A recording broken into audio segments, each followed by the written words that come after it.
Hello guys and welcome back to a new video. If you will enjoy it, don't forget to leave a like and share your thoughts in the comments to help me boost this video. Thanks.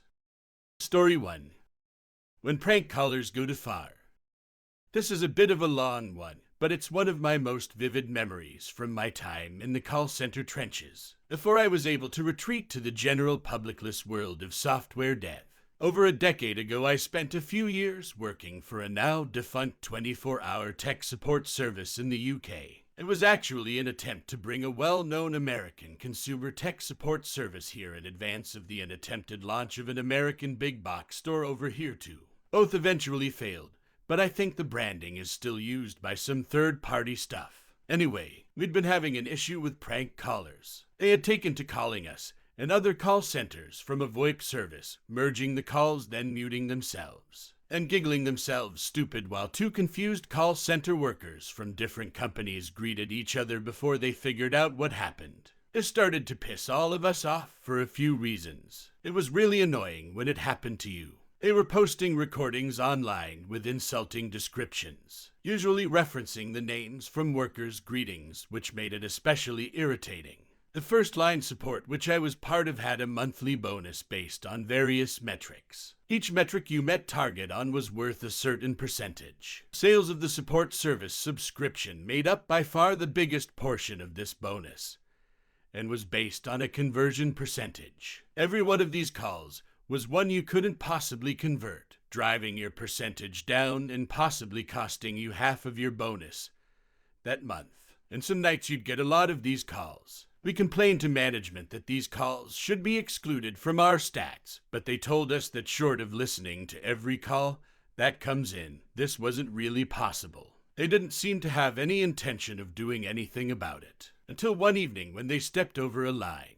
One of my coworkers hung up a call, put himself in not ready, and slammed down his headset. Little bastards. The floor manager's head pops up like an angry meerkat. We weren't meant to swear in the office, even if we weren't on calls, as it may turn up in the background of a coworker's call. Oi, language. The coworker turns around looking supremely pissed off and says they connected me to fucking Childline. For anyone outside the UK, Childline is an anonymous phone counseling service for kids. They speak to kids who are suffering bullying, abuse, mental health issues, etc. They also help the kids get the help they need if the child chooses to. The fact that these dickheads were tying up lines for this service very much didn't sit well with the floor manager. She stands up with a face like thunder, pauses for a second, and they says, "Is there any way we can figure out who's making these calls?" One of the lads in second line puts his hand up. "I can take a crack at it." She signs him off calls for the rest of the night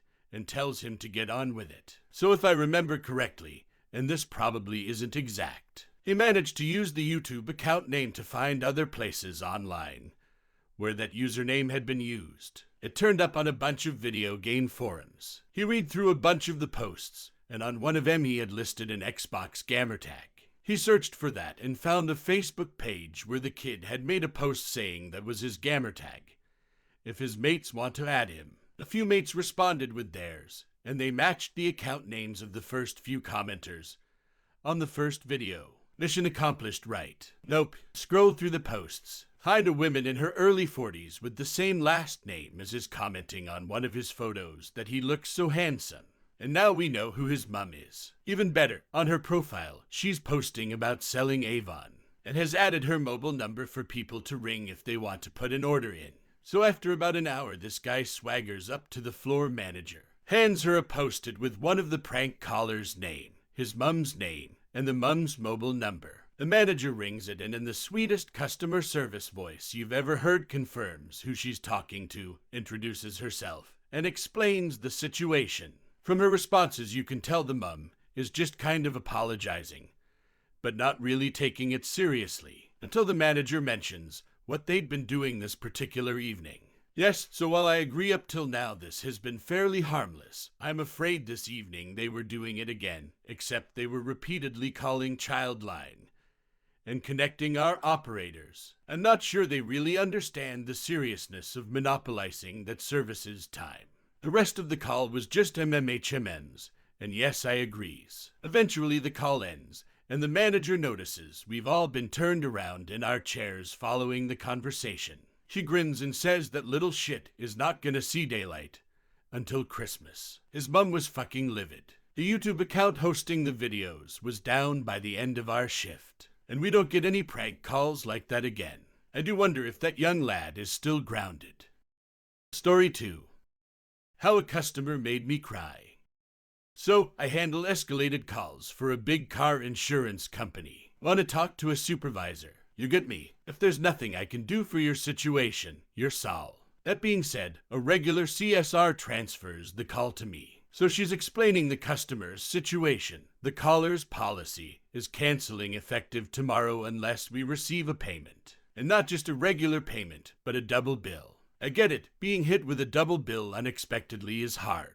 So I have the rep transfer the customer over, and I start listening to her story. A few months ago, something had gotten messed up on her policy, causing an increase, which caused her automatic payment to return because she only had the funds for what her payment was supposed to be. I did the normal sympathize, and then explain what happened thing. I tell her that the billing got thrown off because of that return payment, and that is what causes the double bill. As I'm explaining this, she hits me with, well, I, myself personally, can't read very good, so I don't really understand what you're saying. No big deal, everyone's comprehension is different, so I try explaining it a different way. As I'm explaining everything to her, she goes, this all started because I don't know anything about computers. So not only can she not read well, she also has no real way of seeing the notices we sent. So I told her that we also sent the notices via mail. She then reiterates that she can't read. So the notices we sent her were pointless, because she couldn't understand them. My heart was breaking. We sent her notifications and letters, but they meant nothing since she couldn't read. The education system failed her on such a base level that she made it to 47 and still couldn't read or comprehend moderately complicated issues. She was beside herself, begging me don't let me lose my policy just because I can't read good. I did everything I was supposed to. I had the money for the payment I was told to make. I just don't understand why this is happening. She's beside herself, almost crying. I'm in tears because all I want to do is help this poor woman. Usually I can keep my cool on the phone. I've been cussed out, gotten RP, MR threats, told I don't know how you sleep at night. And none of this phases me. But this woman, she got to me. She was born with the deck stacked against her, and I couldn't help. I reached out to one of my other resources to see if there was anything we could do, even though I knew damn well there is nothing that could have been done. But I called to check. All I could do was tell her that if we don't get the payment in full by tomorrow, the policy will cancel. I couldn't keep the tears out of my voice as I was telling her this. My heart just broke for her. It's not fair. It's not her fault. She was dealt a shit hand. She was a POC living in the deep south. It's not her fault she has no reading comprehension. It's not her fault that society failed her. It's not her fault, but her policy canceled today at 12:01 a.m. I got off the phone call and just sobbed for a while. I struggled through the rest of my calls that day. Thankfully, this happened in the last half hour of my shift. But man, I'm still broken up over it. Story 3. Customers never realize that you are only there to inform and help them, not change the rules for them. Excuse my English, I am not native English. I work at customer center for a health insurance company. Does that mean I, one tiny person, have any input into changing the policy that this giant health insurance company dictates? No. Does that mean customers try to change the policy to exactly fit their exact wishes, even though they chose to be customers of our company? Yes, so this one guy calls. Mind you, this is the last call of my day, and easily the worst. He calls because at his pharmacy, they suddenly changed his medicine to another supplier. It's the same medicine, just another company made this. He already right of the bat tells me that he should be informed of this. Why? You are the doctor, and it's basically the same medicine.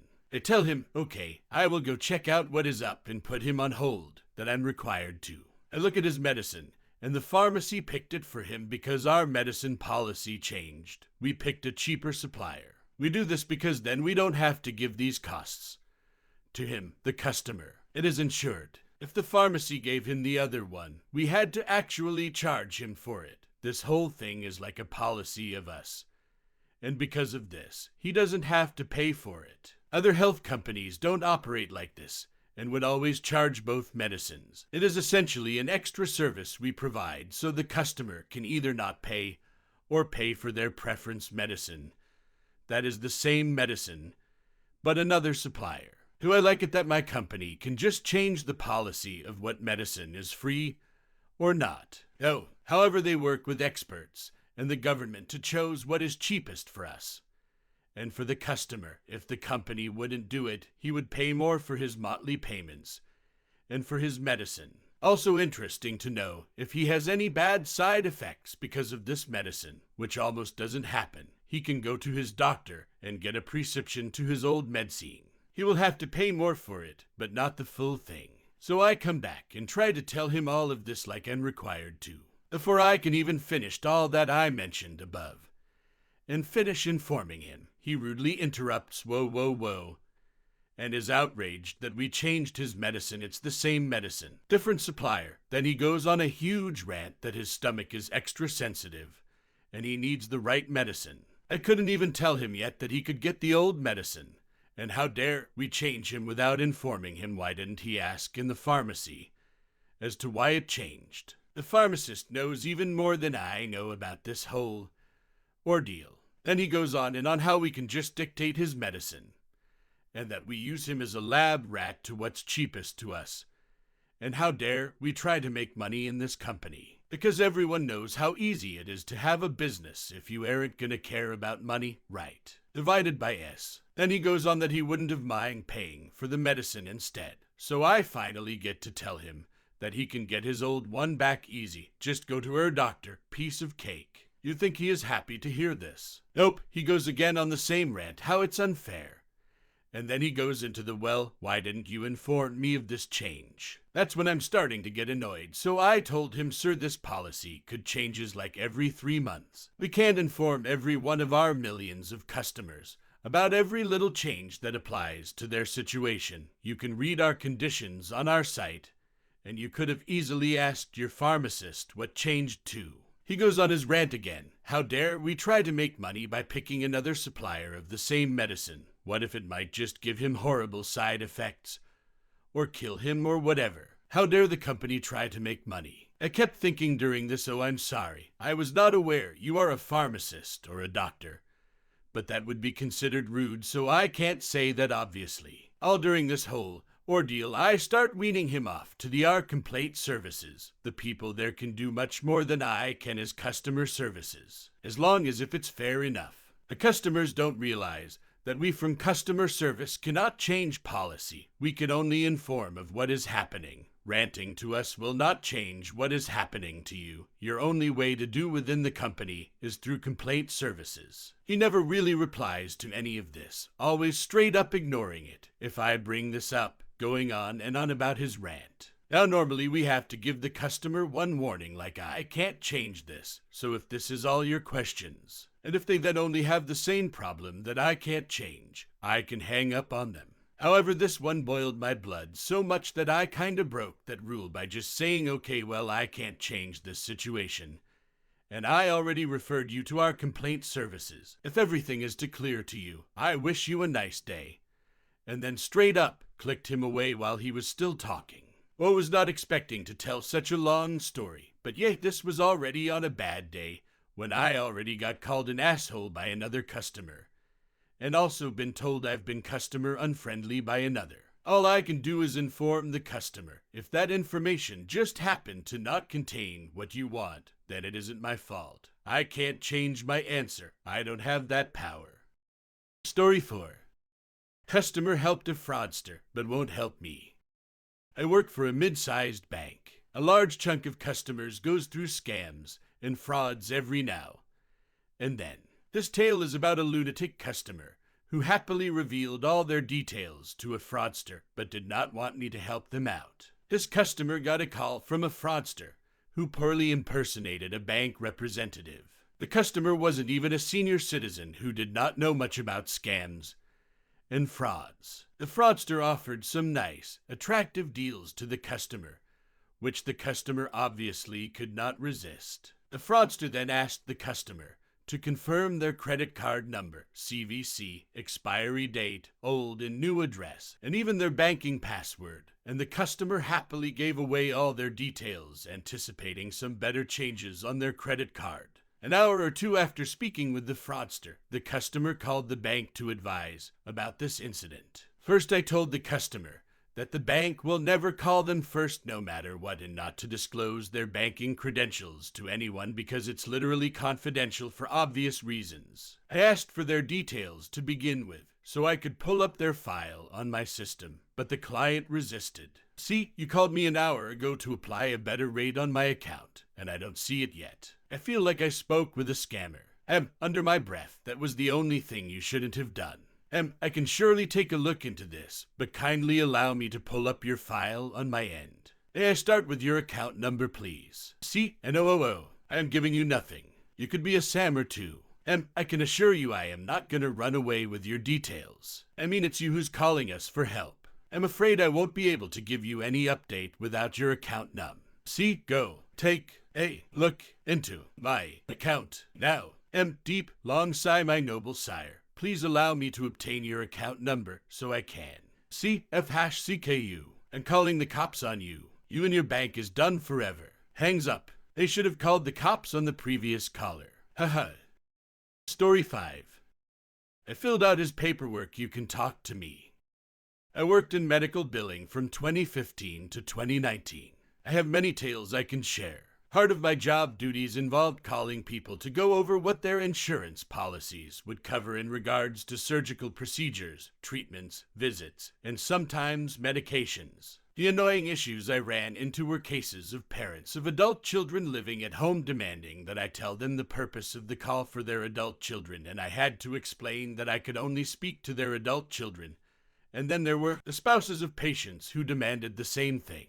I found often there are a good amount of people who didn't seem to understand or even know about the existence of HIPAA laws. Here's one of those tales. A billing agent Ba. Annoying wife of patient AWP. Additional info: patient was scheduled for an upcoming surgery, and no HIPAA authorizations were on his file. I called a home. Hello, this is Ba from such and such health insurance company. May I speak with John Doe? AWP, he's out in the garage. I'm his wife. Is he available to speak with me? Or can I arrange a call back? AWP, I filled out his paperwork, and you can speak to me. I can only speak with him. AWP, like I said, I filled out his paperwork, and you speak to me. I then again tell her that I can only speak to him. I set up the callback, called several hours later, and spoke to the patient. I could hear the wife in the background butting in with the answers and such. After that encounter and similar encounters on that job, I made the vow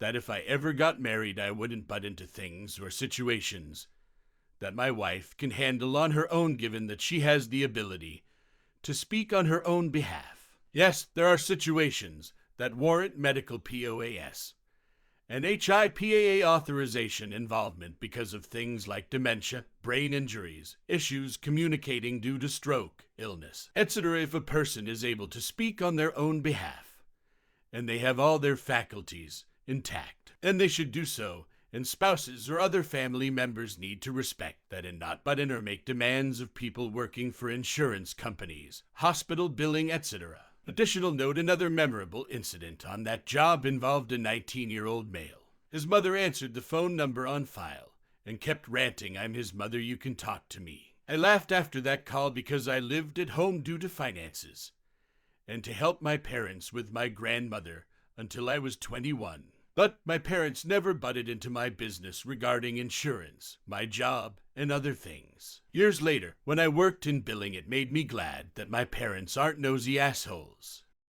Story 6. I laughed at an irate customer.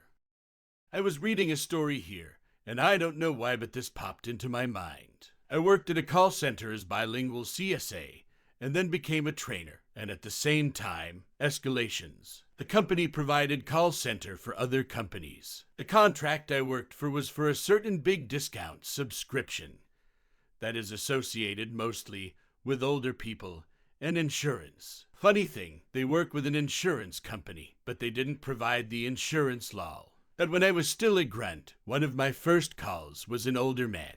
He was furious about his insurance policy, and I, as always, informed him that I would be happy to transfer him to the insurance company, but we are merely in business with them. We do not have access to his medical information or anything like that because of HIPPA. We promote the insurance company to our members, and in exchange, they offer our members a discount of their premiums. But that's all handled on their end. Regardless of what I tried to explain, he insisted I personally fix his issue with his policy, and I just kept repeating, "Sir, again, we are X, not your insurance company. We provide them with a sort of marketing service, and they provide you a discount for being associated with US. But nobody in this company can access your medical insurance information. We're not authorized, licensed, or certified, and that would violate HIPPA. We can only transfer to escalations if they ask for a manager. We are authorized to hang up if they become abusive, after 3 warnings. I had given him 2.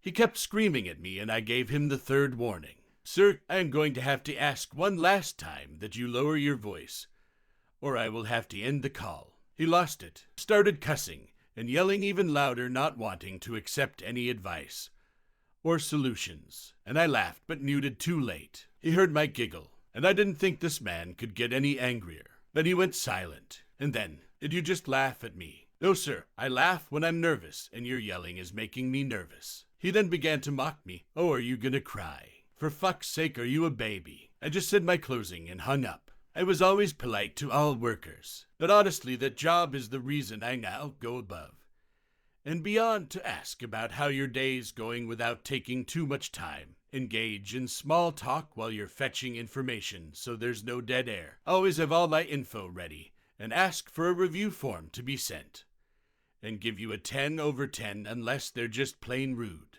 even if they couldn't fix me issue.